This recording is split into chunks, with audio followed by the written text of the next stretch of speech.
Sa ngalan ng Ama at ang Anak at ang Espiritu Santo, Amen. sumainyo ang Panginoon. At sumaiyo rin. Araw ng linggo sa panahon ng Kwaresma, tayo ay mahalagang sumisimba. At sa ating pagsimba, ating ialay ang ating sarili buong buo kay Jesus, kasama ang ating mga kailangan at kahilingan o intensyon. At sa misang ito rin, ating espesyal na ipagdasal at ialay ito para sa mga nagpamisa. Ang mga nagpamisa para magpasalamat sa Diyos, naway ating ipagdasal, naway lalo pang pagpalain upang lalo pang dumami ang kanilang ipagpapasalamat sa Diyos. Ang mga kaluluwa na ipinagpamisa, nawa ay mapasalangit. Ang mga may sakit na humihingi sa atin ng tulong sa pamamagitan ng dasal, naway sila'y gumaling. At ang mga pamilya at lahat ng pamilya at individual na tao na may mga dalahin sa buhay, naway sila'y maibsan sa kanilang mga pasanin at maging matatag sa pagpapasaan ng mga iyon. Taglay ang ating iba't ibang intensyon, kasama din ang intensyon ng palagian sumisimba sa atin sa pamamagitan ng Santa Rita de Casia Paris Facebook page. Ating iali ang lahat ng iyo, kasama natin silang ipinagdarasal, naway ang misang ito'y magdulot sa ating katawan at kaluluwa na kapakinabangan. Inaamin ko Sa makapangyarihang Diyos at sa inyo mga kapatid, na lubha akong nagkasala sa isip, sa salita, sa gawa, at sa aking pagkukulang. Kaya isinasamo ko sa mahal na Birheng Maria, sa lahat ng mga anghel at mga banal, at sa inyo mga kapatid, na ako'y panalangin sa Panginoong ating Diyos. Kawaan tayo ng makapangyarihang Diyos. Patawarin tayo sa ating mga kasalanan at patubayan tayo sa buhay na walang hangganan. Amen. Ama naming lumikha, o Ama naming makapangyarihan, iniutos mong pakinggan namin ang minamahal mong anak na iyong kinalulugdan. Kami nawa ay makapakinabang sa iyong salita, upang sa pagdalisay nito sa aming kalooban, kami ay lumigaya sa pagkakakita sa iyong liwanag. Sa pamamagitan ni Jesucristo kasama ng Espiritu Santo, magpasawalang hanggan. Amen. Ang lahat po ay magsiupo.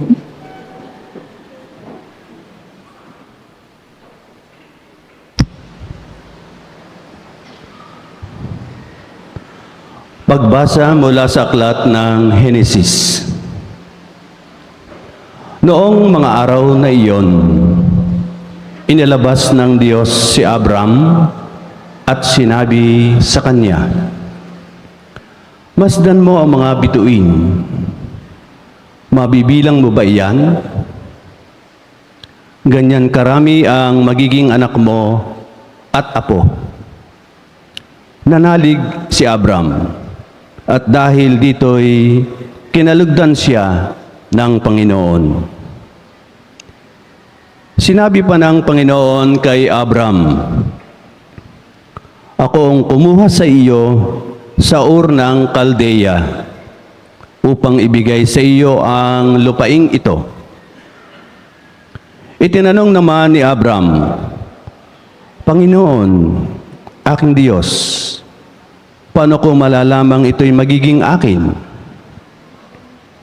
Sinabi sa kanya, "Dalhan mo ko ng isang baka, isang kambing, at isang tupa. Bawat isa ay 3 taon ang gulang. Magdala ka rin ng isang kalapati at isang bato-bato." Dinala nga ni Abram ang lahat, at iyon ay biniyak ang bawat isa, maliban sa mga ibon. Inihanay niyang magkakatapat ang pinaghating hayop. Bumaba ang mga buwitre upang kanin ito, ngunit itinaboy sila ni Abram. Nang kumikiling na ang araw, nakatulog ng mahimbing si Abram at nagkaroon ng isang nakatatakot na pangitain. Pagkalubog ng araw at laganap na ang dilim, biglang may lumitaw na palayok na umuusok at maningas na sulo na dumaan sa pagitan ng pinatay na mga hayop. At ng araw na yaon, nakipagtipan ang Panginoon kay Abram. Wika niya, "Nangangako ako na ibibigay sa lahi mo ang lupaing ito, mula sa hangganan ng Ehipto hanggang sa ilog Euphrates." Ang salita ng Diyos. Pagbasa mula sa sulat ni Apostol San Pablo sa mga taga-Pilipos. Mga kapatid, magkaisa kayong tumulad sa halimbawang ipinakita ko sa inyo. Kami ang gawin ninyong huwaran. Masdan ninyo ang lahat ng sumusunod sa mga halimbawang ito. Tulad ng malimit kong sabihin sa inyo, at ngayon luhang iniulit ko, marami ang namumuhay bilang mga kaaway ng krus ni Kristo. Kapahamakan ang kahihinatnan nila. Sapagkat ang dinidiyos nila ay ang hilig ng kanilang katawan. Ikinararangal nila ang mga bagay na dapat sana nilang ikahiya, at ang pinag-uukulan lang nila ng pansin ay ang mga bagay na panlupa. Sa kabilang dako, ang langit ang tunay nating bayan. Mula rooy, hinihintay nating may pananabik ang Panginoong Jesucristo, ang ating tagapagligtas.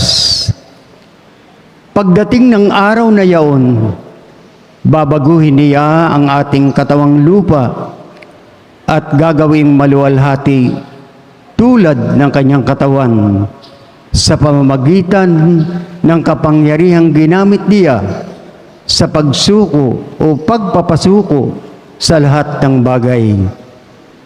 Kaya nga, minamahal kong mga kapatid, aking kagalakan at karangalan na lagi kong kinasasabi kang makita uli, magpakatatag kayo sa inyong pamumuhay na nakaugnay sa Panginoon.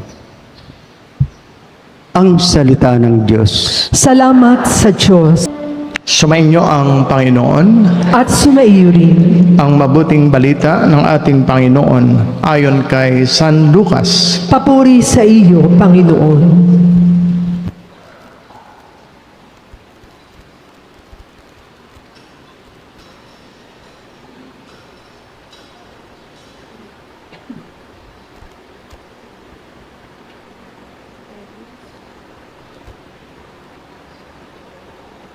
Noong panahong iyon, umakyat si Jesus sa bundok upang manalangin.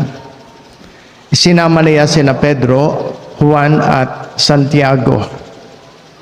Samantalang siya ay nananalangin, nagbago ang anyo ng kanyang mukha. Nagningning ang kanyang kasuotan na naging puting-puti.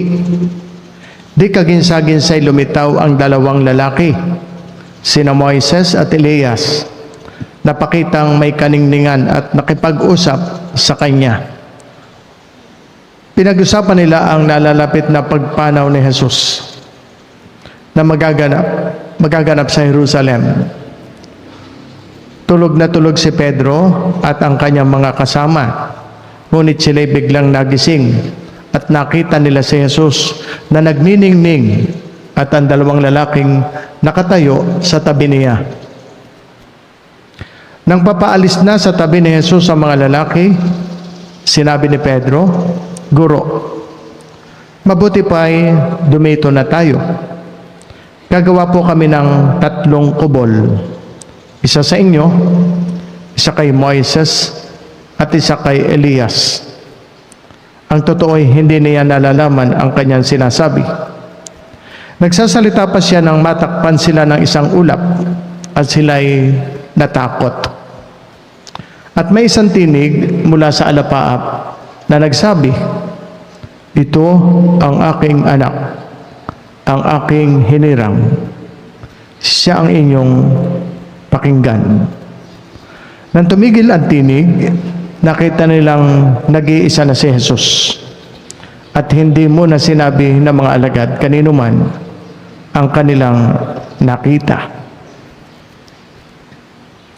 Ito mga kapatid ang mabuting balita ng ating Panginoon. Pinupuri ka namin, Panginoong Hesukristo. Ang lahat po ay magsiupo. Magandang umaga po sa inyong lahat.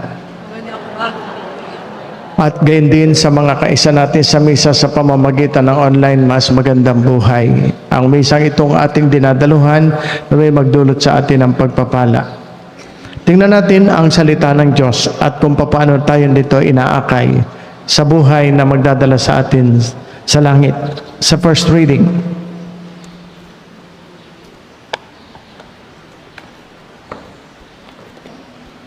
Ang first reading na binasa sa atin ni Engineer Tico Rusty ay ganito.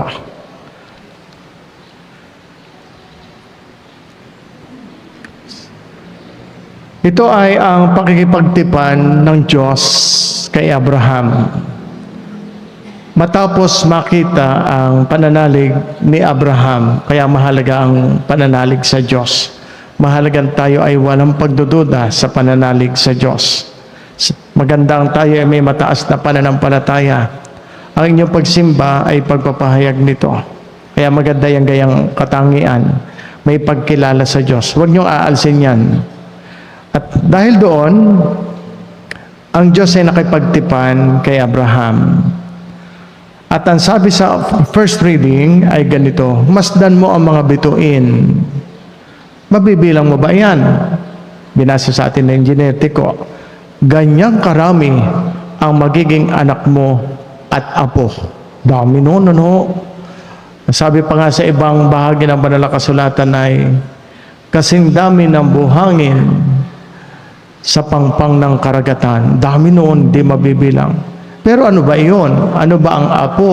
Ano ba ang anak? Tayo ho ang mga naging anak at apo, kung tawagin, sa pananampalataya. At yon ang katuparan ng pangako ng Diyos kay Abraham.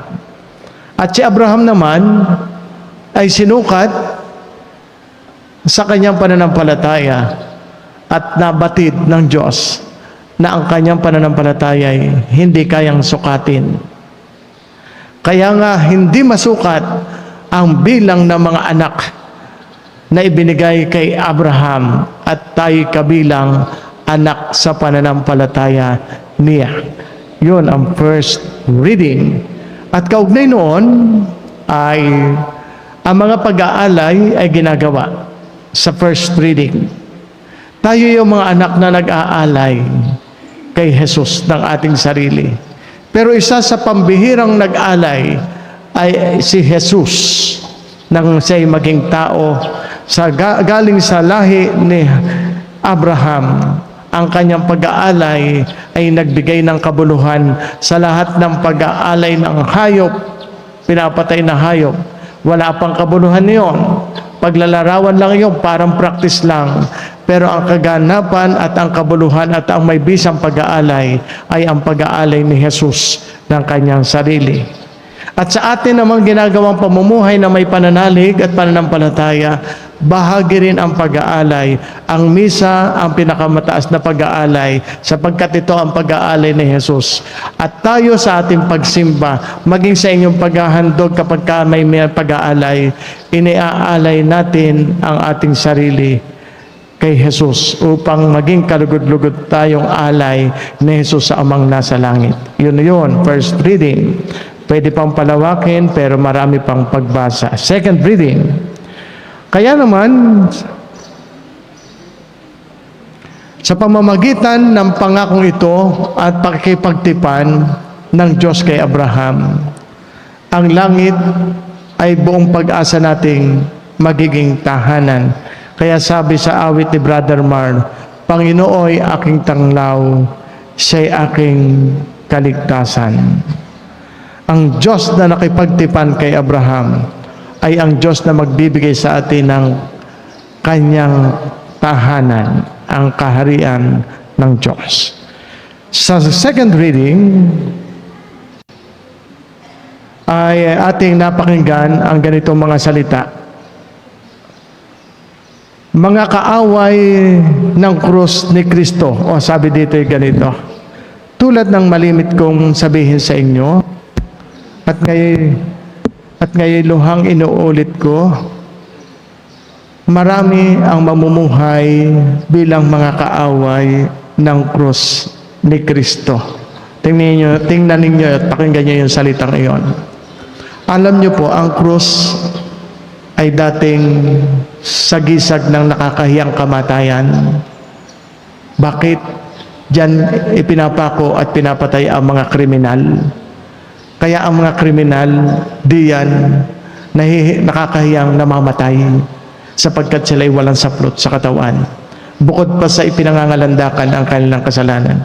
Subalit ang Diyos, binigyan niya ng bagong kahulugan ang krus. Kaya nga sabi sa banal na kasulatan, ang batong dating simbolo ng kahoy na katitisuran, ang dating kahoy na katitisuran, ang naging daan ng ating kaligtasan. Noong si Jesus ay mabayubay at mamatay sa krus. Kaya sa pamamagitan ng krus, tayo iniligtas. May kaligtasan sa krus. Ang krus na ito ay hindi lamang yung kahoy. Ang nagbigay ng kahulugan dyan ay si Jesus. Upang bigyan din tayo ng inspirasyon na sa ating pamumuhay na may hirap, yun po ang krus. May problema, huwag niyong pababayaang ito'y basta krus, basta problemang hindi tayo tumatawag kay Jesus. Dapat ito'y problemang tumatawag kay Jesus, nagtitiwala kay Jesus. Yun ang krus na may Jesus. At kaya ang krus na ito'y napakahalaga sa tao. Buhat noon, ang ating pagpapahalaga sa krus ay gayon na lamang. Kaya sa buhay ng bawat Kristiyano, lagi tayong may sign of the cross. At kita ninyo, kahit ang krus ang kinatatakutan ng dyablo. Walang takot sa krus, kundi si Satanas. Walang takot sa krus, kundi ang dyablo. At ang sabi sa second reading ay ganito,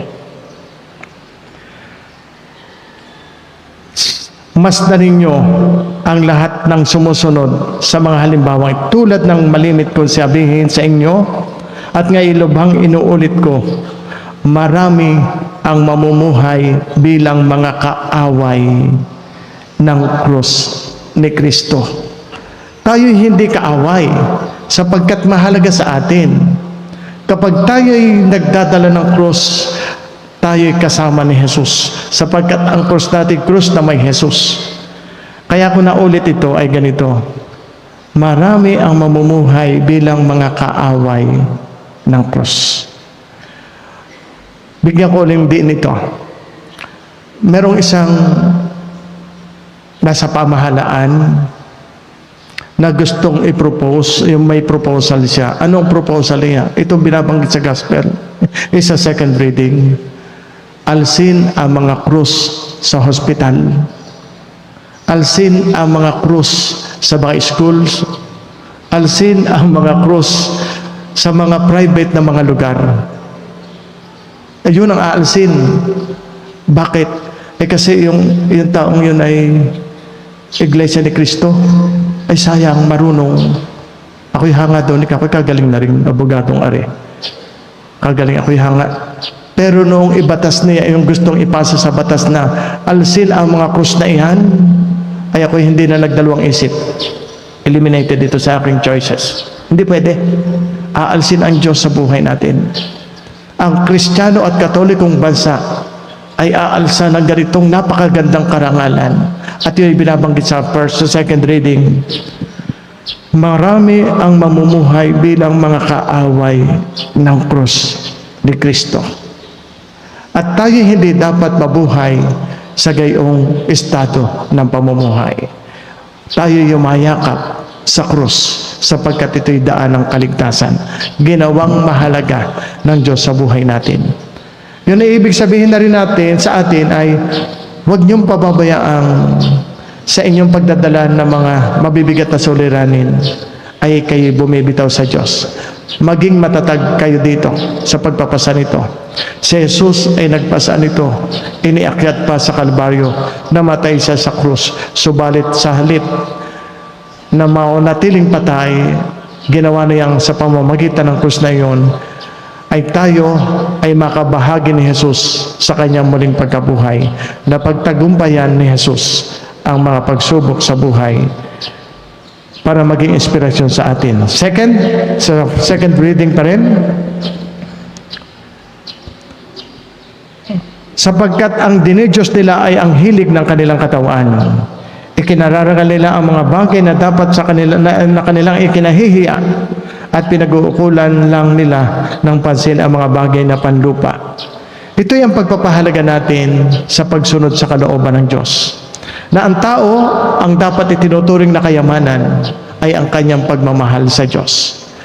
Kung papipiliin tayo ng kayamanang magbibigay ng kaligayahan sa lupa at ng karukhaan na Diyos lamang ang ating taglay na magbibigay sa atin ng kaligayahan sa langit, of course, doon sa kaligayahang hindi nawawala, langit ang ating pipiliin. Kaya nga ituturing na ang Diyos ang ating natatanging yaman. Hindi po pwedeng ipagpalit kanino man o sa anuman. Sabi pa dito, sa kabilang dako, ang langit ang tunay nating bayan, sapagkat hindi daigdig ang ating tunay na bayan. Sapagkat dito ang kaligayahan ay may hangganan, sa langit walang hanggan. And then sabi pa, babaguhin niya ang ating katawang lupa at gagawing maluwalhati. Ito ay paghahanda sa ating isip para sa explanation ng gospel. Ang ating palang katawang lupa ay babaguhin, magiging glorified body, maluwalhating katawan. Makikita natin sa gospel. Kaya nga sabi din sa second reading, magpakatatag kayo sa inyong pamumuhay na nakaugnay kay Jesus, nakaugnay sa krus, nakaugnay sa Diyos. Huwag kayong bibitaw sa Diyos. Ang inyong pagdadasal ay pagpapahayag ninyong kayo ay nananatiling nakakapit at hindi kayo bumibitaw sa Diyos. Huwag niyong pababayaan, mamantsahan ang inyong pagiging anak ng Diyos. Sa paanong paraan pwedeng mamantsahan? Laging kayo papanig sa kabutihan. Huwag kayong papanig sa kasamaan. Sa panahong ito, ako kuminsan nalulungkot. Sa bagay, sabi ko kahit ang tao ay laging sumisimba, kahit ang tao ay laging nakakarinig ng salita ng Diyos, pero may mga pagkakataong hindi pa magagap ng isip ng tao kung paano ba talaga maging Kristiyano. Hindi pa maabot ng isip ng tao kung paano maging sumunod kay Jesus at maging maka-Diyos. Kahit tayo, ako minsan nalulungkot, napakaraming Katoliko na napakababaw pa ng pangunawa sa pagiging binyagan. Kahit sa mga pagpili ng mga tao, halimbawa ngayong panahon, ako'y nagtataka, bakit kaya may mga Kristiyano hinog sa aral ng Diyos, laging nakikinig, na kung minsan pinapayagan nilang ang kanilang sarili ay maging enabler ng mga taong, yung bang enabler sa mga taong ang hilig ay pumatay, ang bukang bibig ay laban sa Diyos, minumura ang Diyos, estupido ang Diyos, minumura, tinutungayaw ang mga santo at santa. And then pinupuna ang pinagtatawanan ang Diyos. Pero sino ba ang karamihang supporter? Ipinaglalaban pa. Mga Kristiyano. Mga Kristiyano. Kaya ako'y hirapang mag-isip. How come na ito'y laging sumisimba? Ito'y laging nagdadasal. Pero sa magandang alam natin, kapag ikaw ay sumusuporta sa mga tumutungayaw sa Diyos, kapag ikaw sumusuporta sa mga tumutungayaw sa mga santo at santa, kapag ikay sumusuporta sa mga sinisira ang iyong pananampalataya, enabler ka. Para bagang ikaw ay nagdadagdag ng gatong upang lalong magalit sa Diyos ang tao. Isinusulong mo lalo siya sa impyerno. Huwag gayon. Dapat ipagdadasal at hindi susuportahan sa mga ideya na laban sa kanyang kaluluwa at sa kaluluwa ng iba. Ipagdadasal. Ipagdasal. Sana hindi gayon. At ipinagdadasal ko rin ang mga taong, bakit gayon?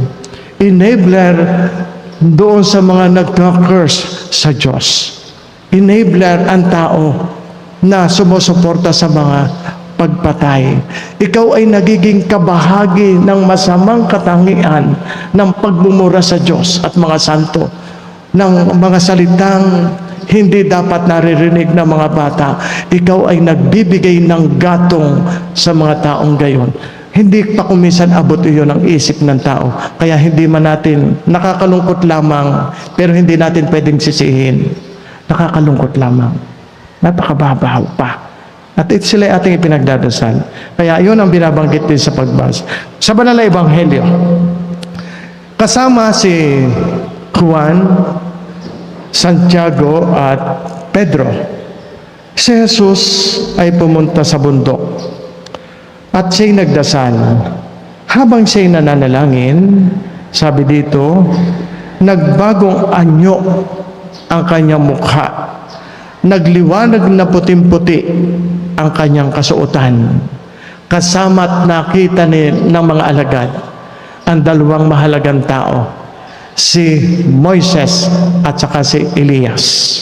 Anong ibig sabihin ito para sa atin? Ito po'y nangyari matapos ipahayag ni Pedro. Nung sagutin ni Pedro,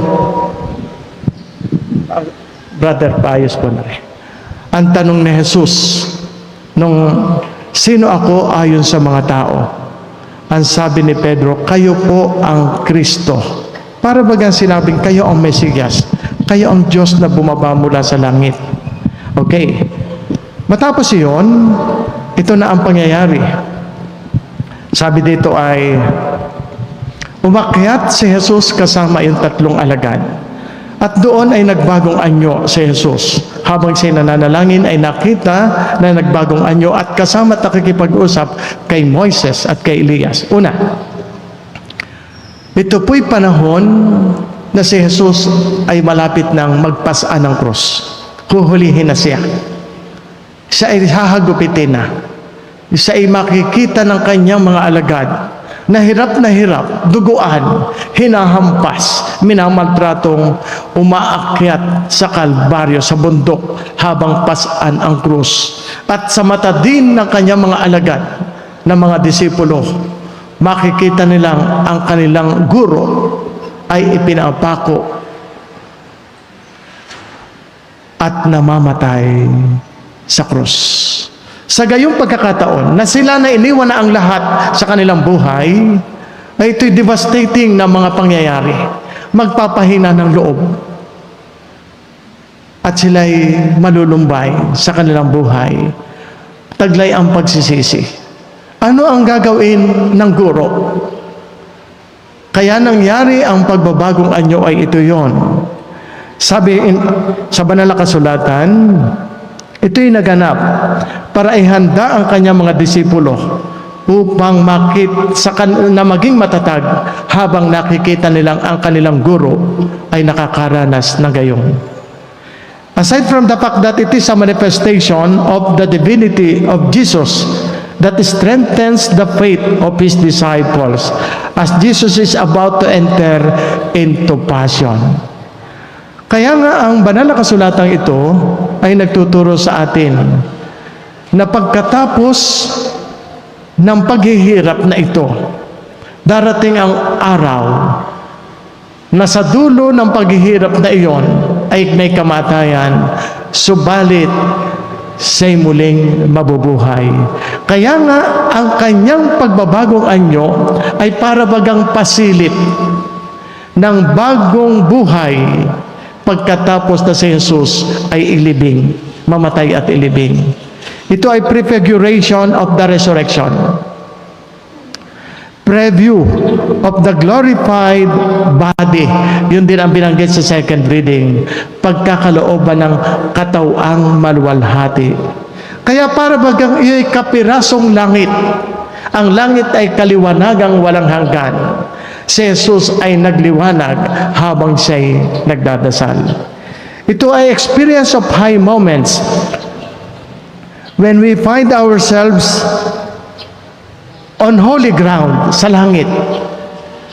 Kaya nga sa banal na kasulatan, ang pagbabagong anyo ni Jesus ay dapat nagbibigay sa atin ng pag-asa na sa kabila ng buhay na may krus, kaya huwag niyong aalisin ang krus sa inyong buhay, may mga paghihirap, basta tayo nabubuhay sa pananalangin kasama si Jesus, malalampasan natin ang lahat ng pagsubok at hirap sa buhay. Kahit ang kamatayan ay magiging pinto ng kaliwanagang walang hanggan sa piling ng may kapal. Pero ang kondisyon, huwag kayong bibitaw kay Jesus. Kaya nga ito'y naganap kay Jesus habang siya'y nananalangin.